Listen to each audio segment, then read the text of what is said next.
It's been 20 years since the Academy Awards first presented an Oscar in the category of Best Animated Feature, and it's been quite the journey since then.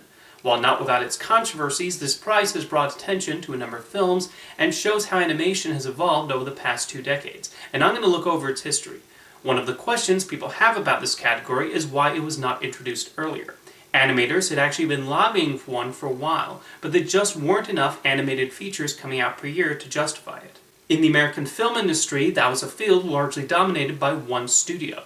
Animated films were often recognized in the music categories, but they were usually Disney productions. In fact, until the 90s, the only non-Disney animated features to be nominated by the Academy were Gulliver's Travels, A Boy Named Charlie Brown, and An American Tail. While you had the likes of Ralph Bakshi, Don Bluth, and Hanna-Barbera creating animated features, and the occasional project like Yellow Submarine and Watership Down that would have been worthy of consideration in such a category, not many films saw release. And when a movie was imported from Japan or Europe, they usually did not get significant distribution. However, in the 90s, there was an explosion of major animation studios producing notable features, like Pixar, DreamWorks, and 20th Century Fox. Foreign films were also finding it easier to get distributed and attain some level audience. I think the earliest possible year the category could have been implemented was 1998, with the nominees likely being The Prince of Egypt, A Bug's Life, and Mulan. 1999 was a particularly good year for animated features, with the likes of Toy Story 2, The Iron Giant, Tarzan, South Park, Bigger, Longer, and Uncut, the North American release of Princess Mononoke, and Fantasia 2000 coming in right at the tail end of the year before its general audience opening. In September 2000, the Academy officially announced they would start presenting the Best Animated Feature Award at the 74th ceremony, if at least 8 films were eligible and submitted. This caused a lot of celebration within the animation industry. Although there were also some who felt this would prevent an animated film from getting nominated for Best Picture like Beauty and the Beast did, which is a reasonable concern. Voters might feel if these films have their own category, why should they also get to compete for the big prize? However, if an animated film is indeed one of the best films of the year, they should be allowed to be nominated for the top award. Even though it was a guaranteed lock for Best Animated Feature, DreamWorks nonetheless attempted to get Shrek nominated for Best Picture, which unfortunately did not pan out. Meanwhile, Disney made the odd decision to not submit Atlantis: The Lost Empire and Recess Schools Out for the award, instead putting all the eggs in the Monsters, Inc. basket. In addition to being a tad disrespectful to the filmmakers behind those 2 movies, this might have prevented the award from being handed out, as only 9 animated films were deemed eligible that year. So in February 2002, Hollywood woke up early to find out the nominees in this brand new category, and they were Monsters, Inc., Shrek, and Jimmy Neutron, Boy Genius, all computer animated films, which provide the first hint of where Hollywood was heading animation-wise. Shrek became the first winner, which was widely predicted due to how enormously popular and beloved that fairy tale comedy was. But it's still wild that Disney did not win the first Oscar for Best Animated Feature. The following year saw several more animated films in contention, and this time Disney actually bothered to submit all their eligible releases. There was quite a bit of hubbub surrounding the fact that Stuart Little 2 had been submitted and marked eligible to compete. However, the rules do specify the film has to be at least 75% animated, and 3 of the main characters in that movie are animated. This does lead to the question of what exactly defines an animated film. After all, Star Wars Episode 2 Attack the Clones was released the same year and had a significant number of computer animated characters too. Why wasn't that submitted? In contrast to the 2001 nominees, only one of 2002's Best Animated Features was computer animated, with the rest being hand-drawn. The winner was Hayao Miyazaki's Spirited Away, which is still the only hand-drawn film and non-English language film to win. That Oscar win was an example of what good the category could do, as several more people probably became curious to give Spirited Away a watch after seeing clips at the ceremony and noticing a win over big American studio movies like Ice Age and Lilo and Stitch. Pixar would start its dominance the following 2 years, winning for Finding Nemo and The Incredibles. And then, after previously winning Best Animated Short 3 times, Nick Park took home the Best Animated Feature Oscar for Wallace and Gromit in The Curse of the Were-Rabbit. That movie is to date the only stop-motion film to win the category, and 2005 is also the only time none of the nominees have been CG. That year is especially notable for marking Tim Burton's first ever Oscar nomination, when he was recognized for Corpse Bride. Mad Max director George Miller would win the following year for Happy Feet, possibly helped by climate change being a major topic of discussion at the time.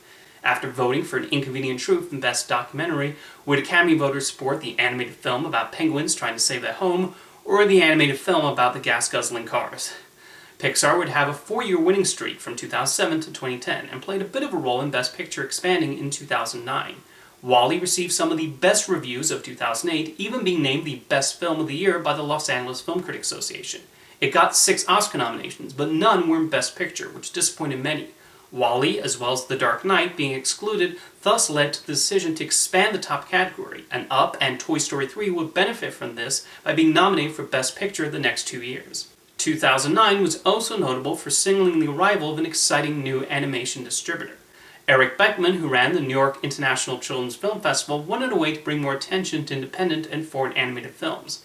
He founded the company G-Kids to pick these films up, and one of his first releases was the Irish movie The Secret of Kells, directed by Tom Moore.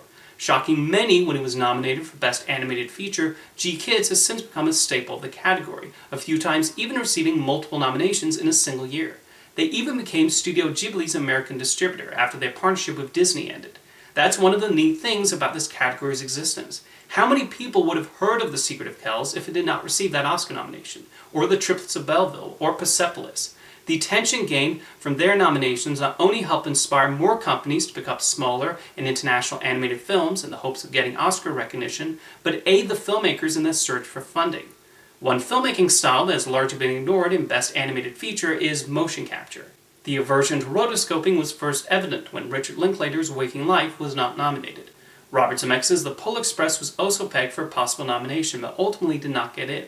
Motion capture is not particularly highly regarded in animation circles, with debate over whether it should be considered animation. The conversation especially came to a head when Avatar was released. Entire sections of that film are computer-generated, with the Na'vi and the avatars created using motion capture technology. However, it was not submitted for Best Animated Feature, even though Robert Zemeckis' A Christmas Carol was. They then decided to tweak the eligibility requirements, state that motion capture by itself is not an animation technique. The Academy even sent Steven Spielberg a letter to ask the exact process and intent of Tintin's motion capture, although in the end The Adventures of Tintin was not nominated, and Monster House, Chico and Rita, and Loving Vincent are the only mocap and rotoscope films to ever be recognized for Best Animated Feature. The 2010s saw Disney take a further hold of the category when Disney animation hits like Frozen and Big Hero 6 won. However, a few films not from the House of Mouse have captured the win. Gore Verbinski's inventive Western Rango won, and even inspired Paramount to invest further in animation. Spider-Man Into the Spider-Verse won the Oscar in 2018, an exciting moment for Sony Pictures Animation and producers Phil Lord and Chris Miller. Some groundbreaking voices frequently popped up in the nominations over the past decade, showing what a golden age of animation we're in right now. Like has been nominated for all their films, as has Cartoon Saloon, the studio behind The Secret of Kells. While the Academy has looked favorably at Ghibli since the category's creation, Mirai became the first Japanese animated feature not from that studio to be nominated. Live-action filmmakers have also found success here. I already mentioned George Miller and Gore Verbinski, while Wes Anderson and Charlie Kaufman have been nominated for their stop-motion films. Renowned Spanish filmmaker Fernando Trueba, whose 1992 film Belle Époque won the Oscar for Best Foreign Language Film, was also nominated for Best Animated Feature for Chico and Rita. In recent years, Netflix has been a major distributor of animation and will probably be a mainstay in the category for a long time. The streamer received its first nominations for Klaus and I Lost My Body, and then came back the next year with Over the Moon. With Netflix handling new animated films from Guillermo del Toro, previous animated feature nominees Henry Selick and Nora Twomey, and Chris Williams, who won the Oscar for Big Hero 6, I definitely expect the company to get a few spots next year. As for this year's crop of animated feature nominees, it's definitely a strong one, thanks to 3 Disney crowd pleasers and Mike Rianda's inventive road trip comedy The Mitchells vs. the Machines. Rounding out the field is Flea, the first documentary to ever be nominated in the category. That these 5 films are distinct, telling their own stories in their own way, is a testament to the incredible animation on display these days. I think any of these films will be a deserving winner next month. It's been an exciting first 20 years for the Best Animated Feature category, and it will be interesting to see what the next 20 years bring. See you next time.